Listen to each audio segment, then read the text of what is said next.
இதெல்லாம் தாங்க எனக்கு ஆச்சரியமா இருக்குது. அட என்னன்னு பார்த்துட்டிங்கன்னா கோவத்தலையில் வந்து நாம் வந்து வேலியில் தான் நாங்களாம் பொறிப்போம்.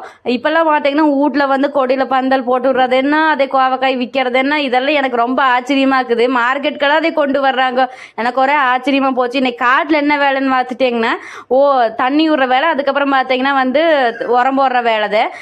உரம் வந்து சரி உரம் வந்து ஈரமாக்கையில ஓட்டுட்ட வந்து உறிஞ்சிக்குன்னு சொல்லிட்டு உரத்தையெல்லாம் வந்து எங்கள் அம்மா ஓட்டுட்டுச்சு. நான் தண்ணி அங்கங்கே பிச்சுட்டு போயிட்டுன்னு சொல்லி அதையெல்லாம் மாட்ட போனேன்.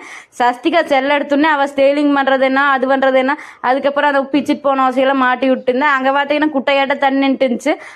அதில் வந்து காக்காய்களை குளியல் போட்டுருந்துச்சு. நான் அதை வீடியோ எடுக்கிறவங்க பேரில் ரெக்கார்ட் பண்ணாமே விட்டு அதுக்கப்புறம் நெல்லிக்காய் இருந்தார் உடுங்கிட்டு அப்புறம் இந்த எல்லாம் எத்தனை பேர் பார்த்துக்கிறேன்னு சொல்லி இதே பாச்சாம்பால். அதுக்கப்புறம் சஸ்தி நல்லா வந்து கிளம்பிட்டு அப்புறம் நித்தியா வந்து உரத்தை கொட்ட சொன்னேன். நான் கீழே கொட்டிடுது எப்படி என்னோட அறிவு அவ வந்து எனக்கு பேசிட்டே இருந்தா. அவ்வளோதான். இந்த வீடியோ பார்த்துட்டு பிடிச்சா லைக் பண்ணுங்க, ஷேர் பண்ணுங்க, கமெண்ட் பண்ணுங்க, மறக்காம சப்ஸ்கிரைப் பண்ணுங்க. பாய்.